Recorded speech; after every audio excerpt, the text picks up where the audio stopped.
president is actually particularly intent to making sure that he's decimating the opposition by getting their numbers, scooping from their numbers.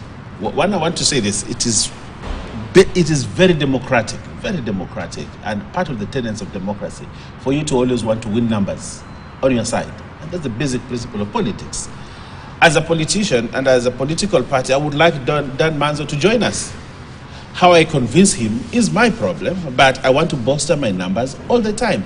And that is the basis of politics. Today, even Azimio would want to have members from our side cross to their side. And that's why you have an aisle. And that aisle gives you, in Parliament, you have an aisle that gives the opportunity for someone to cross the floor. In Kenyan terms, if you cross the floor, you're supposed to go for election. But it also provides that I can change his mind and make him vote with me.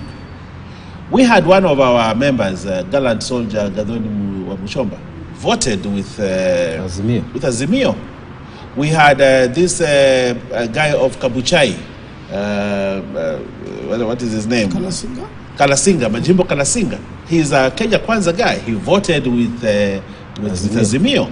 You know, we have at least 4 people who voted with Azimio in the finance bill. We never came out to say that they are compromised or that it is normal in Parliament that when you sit there, you put strong arguments, convince each other, and that's why we have debate. Debates are meant to convince people. So if we can convince 10 members of Azimio to come and vote with us, you don't blame it on the president and say that the president is compromising members of Parliament, or to say that members of Parliament, I tell you on this show, if you are a member of Parliament who can be compromised by through money or through other incentives, you should not even be in Parliament. You are a weak person. Your conscience should not allow you to do things like that. What we do in Kenya Kwanza is to try as much as possible to hold on our numbers and to increase those numbers through good arguments, through good policies. And when we have someone like Esther Pasaris vote with us, because she believes that we need the housing project in Nairobi, and we have convinced us that our manifesto is good and that we are taking this country forward, we welcome her.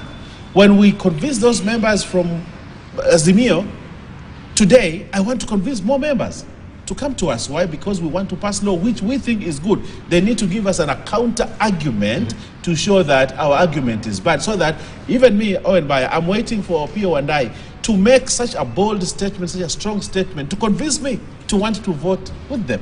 And that is the nature of Kenyan politics. But this idea that my friends always run to say, you know, Parliament has become a rubber stamp of the executive, it is not true.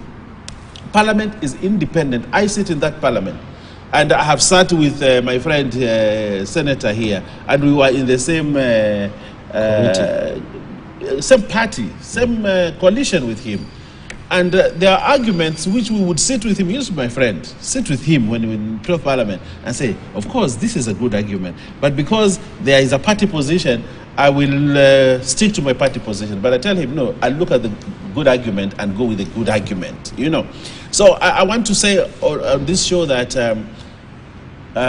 Parliament is not a rubber stamp of the executive. Parliament is independent, and decisions that are made by parliamentarians, and I respect parliamentarians, and I do not think that there is any member of Parliament who is so weak in such a way that he would receive 20,000 to vote for a bill or against a bill, or he will receive 100,000 to vote for a bill or against. I respect members of Parliament. Their integrity is above board, and we welcome good arguments. Secondly, Dibal, if you allow me, I want to say this.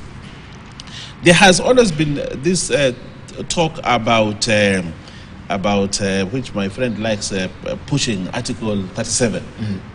You know, he is one of the, probably his county members need to give him a new name, call him Article 37 instead of Dan Manzo, because he's always talking about Article 37.